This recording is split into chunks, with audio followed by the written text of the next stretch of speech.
সবিতা দেবী মধ্য কলকাতার বেশ সচ্ছল পরিবারে ৩ ছেলে, ছেলের বউ, নাতি নাতিদের নিয়ে থাকেন। ছেলেরা সবাই তার বাধ্য। বড় ২ বউ তো মা বলতে অজ্ঞান, কিন্তু ছোট বউ তেমন নয়। সবিতা দেবী পূজার্চনায় ভীষণ মন। পুজোর ঘরে কোনো রকমের অনাচার তিনি সহ্য করতে পারেন না। আর একটা জিনিস ভীষণ অপছন্দের, তা হলো মেয়ে সন্তান। তার মনে হয় মেয়ে হলে তার পেছনে অনেক খরচ। ছোটবেলায় যেমনভাবেই কাটুক না কেন, একটু বড় হতেই সুন্দর সুন্দর পোশাক দাওড়ে, সাজার জিনিস দাওড়ে, টাকা খরচ করে পড়াশুনো শিখিয়ে আবার টাকা খরচ করে বিয়ে দাওড়ে। তাই নিজেও ৩বার প্রেগনেন্ট হতেই ঠাকুরকে ডেকেছেন, ঠাকুর ছেলে দিও। মন দিয়ে গোপালকে ডাকতেন বলেই হয়তো গোপালও সবিতা দেবীর ডাক শুনেছিলেন। বড় ও মেজ বৌমার সময়ও গোপাল ডাক শুনেছিলেন। বড়জনের ২ ছেলে আর মেজর ১ ছেলে। ডাক শুনলেন না কেবল ছোটোর বেলায়। তার হলো একটা মেয়ে, তাও আবার গায়ের রঙটা চাপা। লোকেরা উজ্জ্বল শ্যামবর্ণ বললেও সবিতা দেবীর কাছে কুচকুচে কালো। মেয়ের গায়ের রং কালো হবে নাই বা কেন? ছোট ছেলে মায়ের অমতে প্রেম করে ব্রাহ্মণের বদলে কায়স্থের এক কালো মেয়েকে বিয়ে করে এনেছে। তাই সবিতা দেবী ছোট বউকে পছন্দ করেন না। ছোট বউয়ের রান্না খায়, তবে হাতে করে ছোট বউ কিছু দিলে সেটা খান না। তিনি মনে করেন ছোট বউয়ের হাতে কিছু খেলে গোপাল অসন্তুষ্ট হয়ে সবিতা দেবীর পুজো গ্রহণ করবেন না। তাই সবিতা দেবীর সব আলোচনা ও পুজোর ঘর থেকে ছোট বউকে দূরেই রাখেন। ছোট বউ মৌসুমিও বোঝে, তাই সেও সচরাচর শাশুড়ির সামনে আসে না। যাই হোক, বাড়িতে প্রথম মেয়ে হওয়ায় সবিতা দেবী ছাড়া বাড়ির সকলে খুব খুশি। দিনে দিনে বড় হয়ে উঠছিল মেঘা। ছোট থেকেই ঠাম্মির অপছন্দের সত্ত্বেও কী কারণে হোক মেঘার ঠাম্মির খুব ন্যাওটা হলো। ঠাম্মির ঘরের গোপাল ওর খুব প্রিয়। সারাক্ষণ যেন ঠাম্মির ঘরে থাকতেই ভালোবাসে ও। খুব কথা বলতে ভালোবাসত, মুখে যেন খই ফুটতে থাকে। ছোটবেলায় প্রশ্নে প্রশ্নে প্রাণ ওষ্ঠাগত করে তুলত ঠাম্মি সহ বাড়ির সকলের। এত কথাতেও সবিতা দেবীর আপত্তি। মেয়ে মানুষের এত কথা বলা ভালো নয়। এত প্রশ্ন করার জন্য কম বকা খেয়েছে ঠাম্মির কাছে। কখনো কখনো তো রেগে ২-১ ঘা মেরেও দিয়ে বলতো, সব ব্যাপারে মেয়েদের এত কৌতূহল ঠিক নয়। কাঁদতে কাঁদতে বেরিয়ে আসতো। কিছুক্ষণ পরেই আবার দোতলায় ছুটে যেত ঠাম্মির ঘরে। কিন্তু ঠাম্মি মেরেছে এটা কাউকে বলতো না, এমনকি মাকেও না। মা এতবার ও ঘরে যেতে বারণ করলে বলতো, যাব না কেন? ওটা তো আমার ঠাম্মি আর গোপাল ভাইয়ের ঘর। যদিও ঠাম্মির কাছে দুষ্টু হলেও নাতিরাই বেশি প্রাধান্য পেত। একদিন মেঘা বাসি কাপড়ে গোপালকে দেওয়া মিষ্টি খেয়ে ফেলায় সবিতা দেবী সে কি রাগ! বিশাল অনাচার হয়েছে ভেবে মেঘাকে মারতে মারতে ঘর থেকে বের করে দিল সবিতা দেবী। সেদিন মেঘার বাবা মা চুপ থাকলেও সবিতা দেবীর বড় ছেলে ভুবন প্রতিবাদ করে বলেছিল, কিসের অনাচার মা? ভগবান যে শিশুদের বাসি জামাতের ছোঁয়া পছন্দ করে না তুমি জানলে কিভাবে? তোমার গোপালও চায় ছোটদের কাছ থেকে ছোটদের মতো ব্যবহার, বড়দের মতো নয়। এত ছুতমার্গ নিয়ে পুজো করলে যে ভগবান খুশি হয় না। তুমি সামান্য কারণে মেয়েটাকে এভাবে মেরেছ, তোমার গোপালও তোমার ওপর রাগ করবে। সবিতা দেবী অবাক হলো। তারপর রেগে বড় ছেলেকে বলল, ওই মেয়েকে এত তোল্লায় দিচ্ছিস তো, একদিনের ফল পাবি। আর কেউ কথা না বাড়িয়ে যে যার মতো ঘরে চলে যায়। দিনের পর দিন যায়, সবাই বড় হয়ে ওঠে, পড়াশুনোর চাপ বাড়ায়, সবাই খুব ব্যস্ত। তবে সময় মেঘাকে একদম বদলে দিয়েছে। আগের তুলনায় প্রচণ্ড পার্সোনালিটি রেখে চলা একটা মেয়ে, পড়াশুনোয় ভীষণ মনোযোগ। তবে আজও কোথায় বেরোনোর আগে ঠাম্মির ঘরে গিয়ে গোপালকে ও ঠাম্মিকে বলে তারপর বের হয়। পড়াশুনোয় ও আচার ব্যবহারে পাড়াতে দাদাদের থেকে মেঘার সুনামটাই বেশি। মাধ্যমিকের রেজাল্টে ৩ দাদাকে অনেক পেছনে ফেলে ছাপিয়ে গেল মেঘা। বোঝা গেল ওপরে ওপরে সকলে খুশির ভাব দেখালেও সবার মধ্যেই হিংসা কম বেশি দেখা দিল। শাশুড়ির অপছন্দ বলে বড় ২ জা ছোট জাকে মন থেকে খুব একটা গুরুত্ব দেয় তা নয়। তাই তারা ভাবল মেয়ের রেজাল্টে গর্বে ছোট রানীর বোধ হয় মাটিতে পাই পড়বে না। তবে তেমন কিছু হলো না। ঠাম্মির তো খুশি হওয়ার ব্যাপার নেই। উচ্চ মাধ্যমিকের রেজাল্ট আরও ভালো হলো। তবে ও যে বিষয় নিয়ে কেরিয়ার গড়তে চায় সে বিষয়ে বিদেশে যেতে হবে।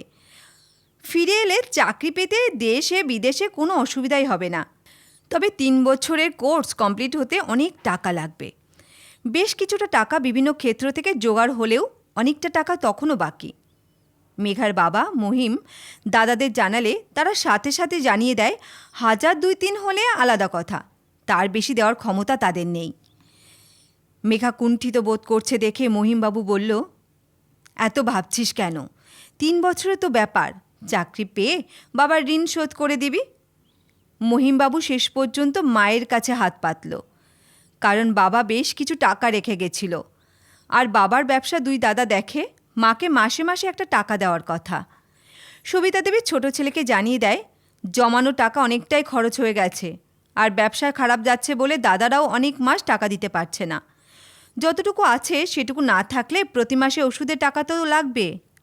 মহিমবাবু ছোট চাকরির মাইনে থেকে যতটা বরাদ্দ সংসারে দেবার সেটা প্রতি মাসে মায়ের হাতে তুলে দেয়। সাহায্য তো করলেন না, উপরন্তু উপদেশ দিল, অনেক পড়িয়েছ, আর পড়িয়ে কী হবে, বিয়ে দিয়ে দাও। মেঘার বাবা বলল, কি বলছো মা? মেঘা নিজের পায়ে দাঁড়াতে চায়। সবিতা দেবী বলল, কী লাভ হবে তোমার? বিয়ের পর চাকরির টাকা তো শ্বশুরবাড়ির লোকে খাবে। আর এরপরেও যদি পড়াতে চাও, তোমার দাদারা তো ঠিকই বলেছে, এখানে কি কেউ পড়াশুনো করছে না, বিদেশ বিভুঁই যাওয়ার কোন দরকার। মহিম বুঝল তারই অজান্তে বাড়ির সকলের মধ্যে মিটিং হয়েছে। এবারে আর ধৈর্য ধরে রাখতে পারলেন না, বললেন, মা, তুমি মেঘাকে ছোট থেকে অপছন্দ করো, আমি কখনো কিছু বলিনি, কারণ পছন্দ তো আর জোর করে করা যায় না। কিন্তু তুমি নিজে একজন মেয়ে হয়ে অন্য একটা মেয়েকে এতটা অপছন্দ করতে পারো, ভাবা যায় না। এখন যুগ পাল্টেছে, পাল্টেছে বাবা মায়ের চিন্তা ভাবনা। এখনকার বাবা মায়ের উদ্দেশ্য কিভাবে সন্তানকে সঠিক শিক্ষা দিয়ে প্রতিষ্ঠা দেবে। আর একটা কথা, আমার ভাগের অংশ আমি বিক্রি করতে চাই, তুমি তাড়াতাড়ি ব্যবস্থা করো, আর দাদারা কিনলে সেটাও জানিও, না হলে আমাকেই ব্যবস্থা করতে হবে। সবিতা দেবীর অহংকার স্বামীর তৈরি এই দোতলা বাড়ি। ছোট ছেলেকে বলল, বাড়ি ছাড়লে থাকবি কোথায়? মেঘার বাবা বলল, দরকার হলে গাছতলায় থাকব, তবুও মেয়ের ভবিষ্যৎ নিয়ে স্যাক্রিফাইস করব না, বলেই ঘর থেকে বেরিয়ে যান। দাদারাই কিনে নেয় মহিমের অংশ। মেঘা বিদেশ পাড়ি দিল পড়াশুনোর জন্য। দিনের পর দিন যায়, সব কিছু মোটামুটি ভালোই চলছিল।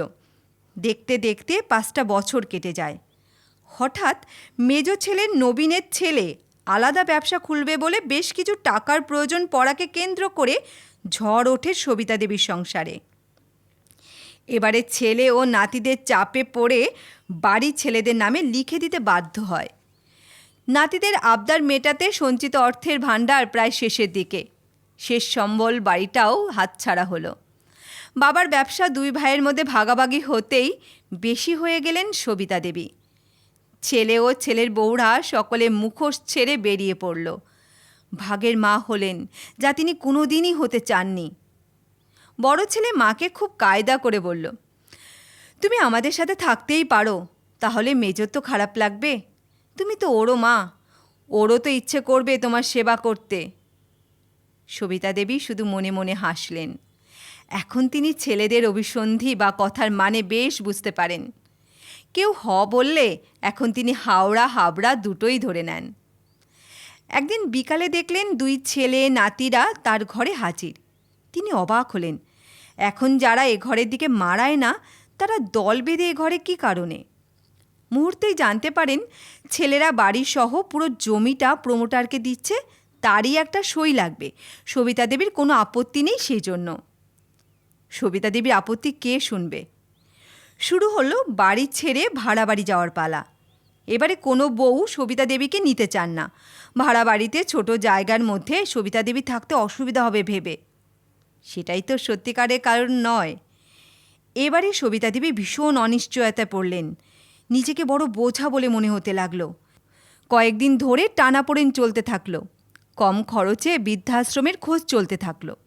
এর কয়েকদিন পর হঠাৎ 2 জন লোক গাড়ি করে বাড়িতে হাজির। এসে বলল বনলতা বৃদ্ধাশ্রম থেকে এসেছে সবিতা দেবীকে নিয়ে যেতে। সবিতা দেবী এলে তাদের মধ্যে একজন সবিতা দেবীর হাতে একটা চিরকুট দেয়। সেখানে শুধু লেখা, যারা নিতে এসেছে তাদের সাথে যাও, শান্তিতে থাকবে, যত্নের কোনো অসুবিধা হবে না, সব ব্যবস্থা করা আছে। ইতি তোমার শুভাকাঙ্ক্ষী। বাড়ির সকলে চিরকুট পড়ে ভাবল তারা তো কেউ করেনি, আর ছোট ভাইয়ের ওই চাকরি করে এ ব্যবস্থা করা কখনোই সম্ভব নয়। তবে কে এত নাম করা বৃদ্ধাশ্রমে সবিতা দেবীর জন্য সুবন্দোবস্ত করল? ভুবন হঠাৎ বলে উঠল, এ আমার ছোট ছেলের কাজ। চাকরির জন্য বাইরে থাকলে কি হবে, ঠাকুমার ওপর বরাবরই ওর টানটা বেশি। এটা কিন্তু খুব মিথ্যে বলেনি ভুবন। বাকি দুজনের থেকে ওর আন্তরিকতা পরিবারের জন্য একটু বেশি। গর্ব করে সবার সামনে বুক ফুলিয়ে ছোট ছেলেকে ফোন করলে সে জানালো এ ব্যাপারে সে কিছুই জানে না, আর ঠাম্মি কেন বৃদ্ধাশ্রমে যেতে যাবে। ফোন কেটে ভাবতে লাগলো, যে হয় হোক এ শুভাকাঙ্ক্ষী। ওই চিরকুটের ওপর ভরসা করে সবিতা দেবীকে বৃদ্ধাশ্রমে পাঠানোর ব্যবস্থা হলো। সবিতা দেবীও আপত্তি করলেন না। ছেলেদের কাছে মায়ের গুরুত্ব কতটা সেটা কয়েক বছরে হাড়ে হাড়ে বুঝেছেন।